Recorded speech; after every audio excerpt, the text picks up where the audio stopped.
Les longues périodes de calme plat, la chaleur et le doute accablent l'équipage. Les 6 semaines deviennent 3 longs mois. Christophe Colomb écrit dans son journal de bord: Mes hommes se plaignaient de la longueur du voyage qui leur paraissait insupportable. Mais je savais les réconforter. Je leur rappelais les profits qui les attendaient prochainement. J'ajoutais qu'il serait vain de protester parce que j'étais décidé à gagner les Indes et à poursuivre le voyage jusqu'à parvenir à destination, avec l'aide de Dieu.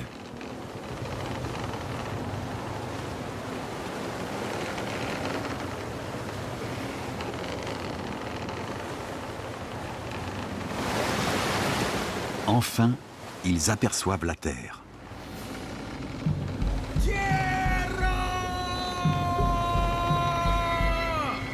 Nous sommes le 12 octobre 1492, un jour dont on se souviendra. Christophe Colomb découvre l'Amérique.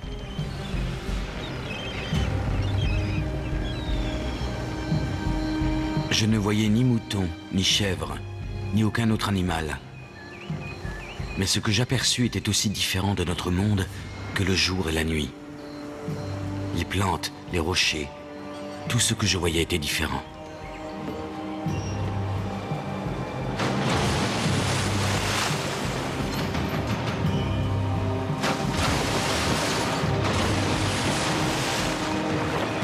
Christophe Colomb et son équipage sont convaincus que ce lieu paradisiaque se trouve sur les côtes indiennes.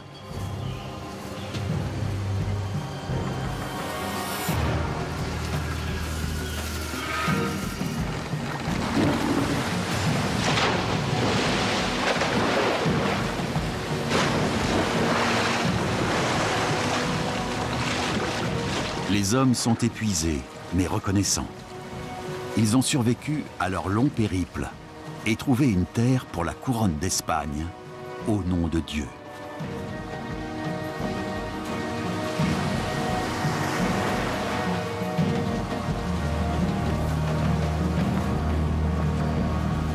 Mais où sont-ils exactement? Où sont les villes et les ports indiens qu'ils pensaient découvrir? Où sont les marchands et leurs précieuses denrées?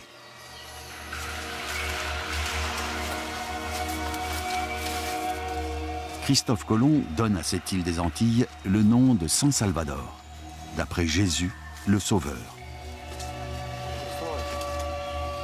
Le navigateur et son équipage appellent Indiens les hommes qu'ils y rencontrent, terme qui désigne les nombreux autochtones du continent américain et qui restera dans les manuels d'histoire.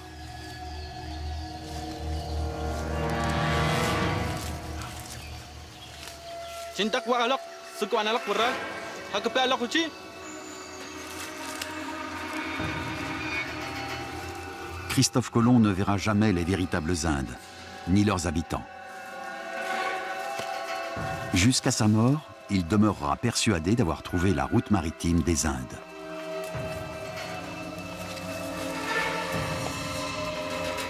Jamais il ne saura que sa découverte est bien plus importante et qu'elle changera le cours de l'histoire mondiale.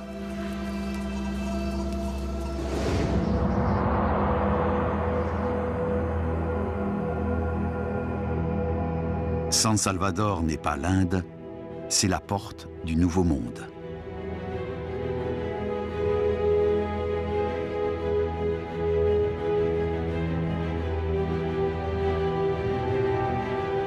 En Espagne, Isabelle attend depuis des mois des nouvelles de ses sujets.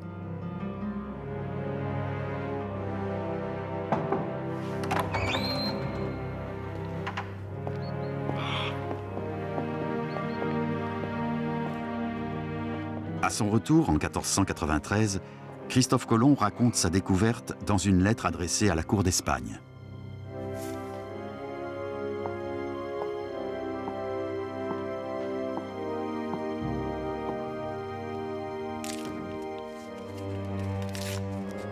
Sur quelques feuillets, il parle d'une île très éloignée de l'Europe, d'un merveilleux paradis et d'or en abondance.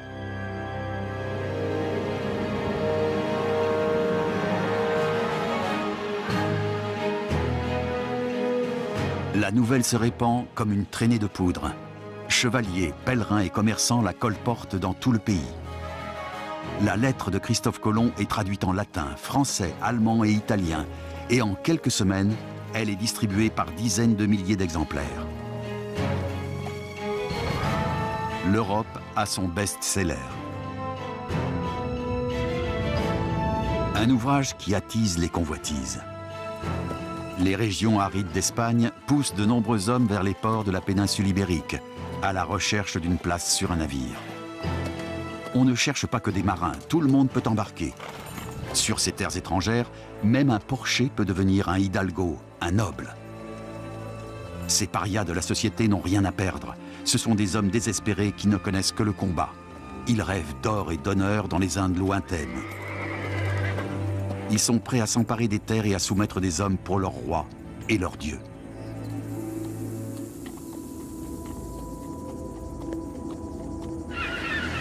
C'est le début de la conquête de l'Amérique. C'est ainsi qu'en 1493, 17 vaisseaux et plus de 1000 Espagnols débarquent dans le Nouveau Monde. D'une avidité sans borne, ils sont équipés d'armes et se déplacent avec un animal qui n'existe pas encore en Amérique. Sans chevaux, les Espagnols ne seraient jamais parvenus à faire disparaître des empires entiers en quelques années. En peu de temps, l'empire Inca tombe aux mains de Pizarro.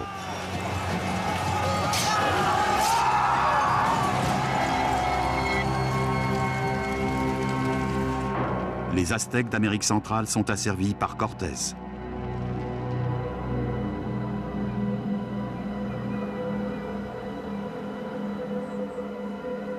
À l'arrivée de Christophe Colomb, des millions de personnes vivaient dans des cités florissantes. Les Espagnols en font des déserts.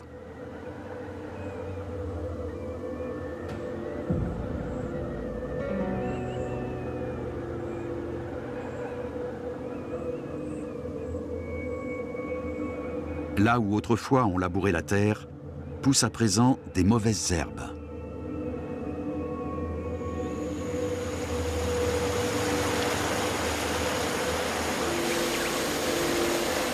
Les Espagnols s'aventurent toujours plus loin à cheval. Cet animal de sel, originaire de l'Ancien Monde, se répand très vite sur le nouveau continent.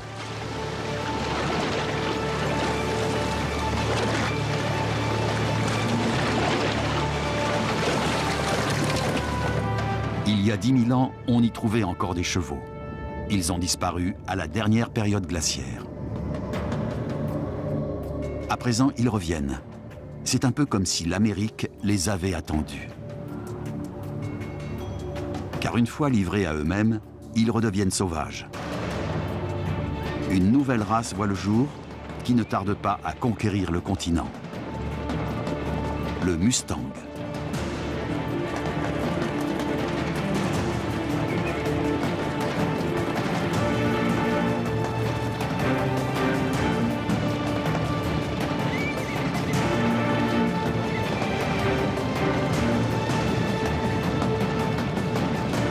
Moins de 200 ans après Christophe Colomb, les troupeaux de chevaux atteignent les grandes plaines et les rocheuses.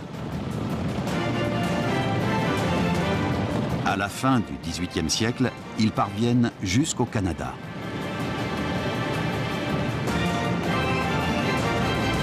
Plus de 7 millions de Mustangs martèlent le sol américain.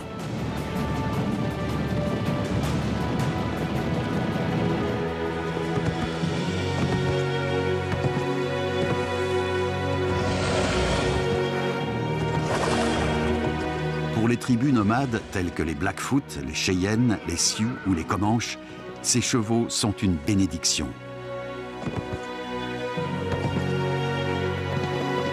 Les Mustangs vont profondément changer le mode de vie des Indiens. Chasser, combattre ou parcourir la région sont autant de tâches que ces derniers peuvent désormais accomplir à cheval.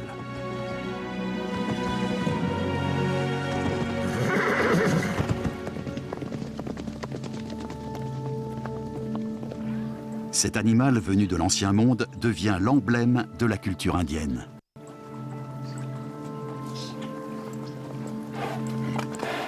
Et on ne tarde pas à oublier que le cheval a traversé l'Atlantique.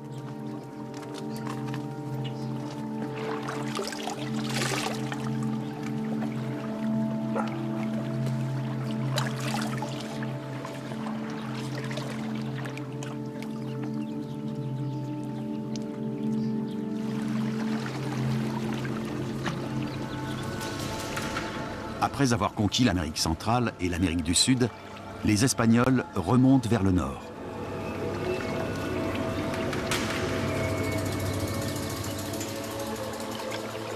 À partir de l'embouchure du Mississippi, Hernando de Soto s'aventure dans les terres à la recherche d'or.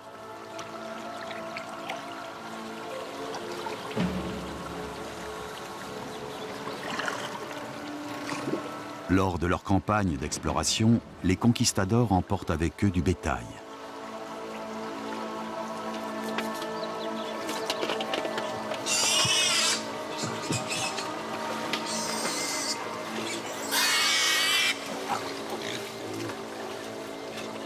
Les porcs constituent une réserve idéale.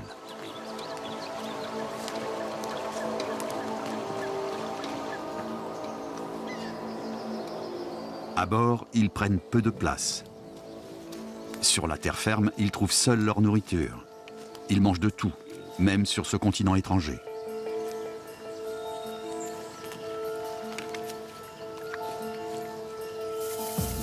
Et ils se reproduisent très vite.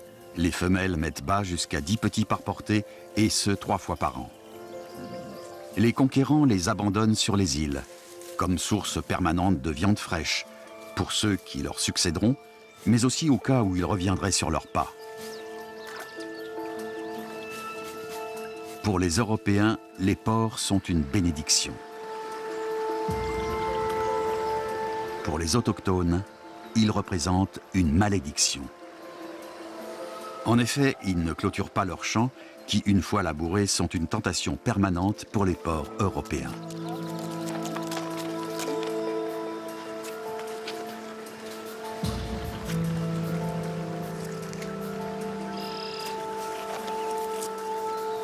On ne sait pas si les Indiens ont combattu les porcs, ni comment.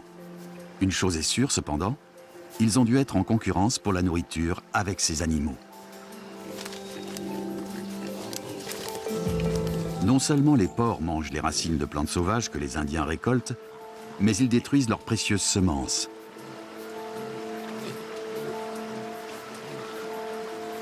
En quelques générations seulement, les porcs espagnols redeviennent sauvages. Ces animaux sont plus grands et plus agressifs que leurs ancêtres domestiqués. Ils sont munis de défense.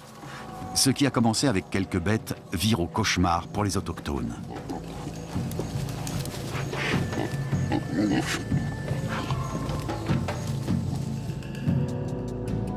Lors de son deuxième voyage, en 1493, Christophe Colomb apporte 8 porcs dans les Caraïbes. 20 ans plus tard, ils sont 30 000 à Cuba. En quelques décennies, ils envahissent les Andes, l'Amazonie et l'Amérique du Nord.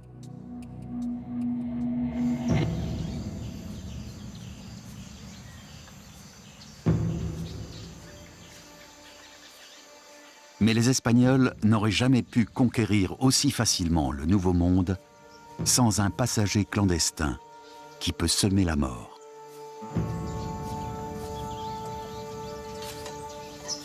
Quand bien même Européens et Amérindiens n'auraient que des contacts bienveillants.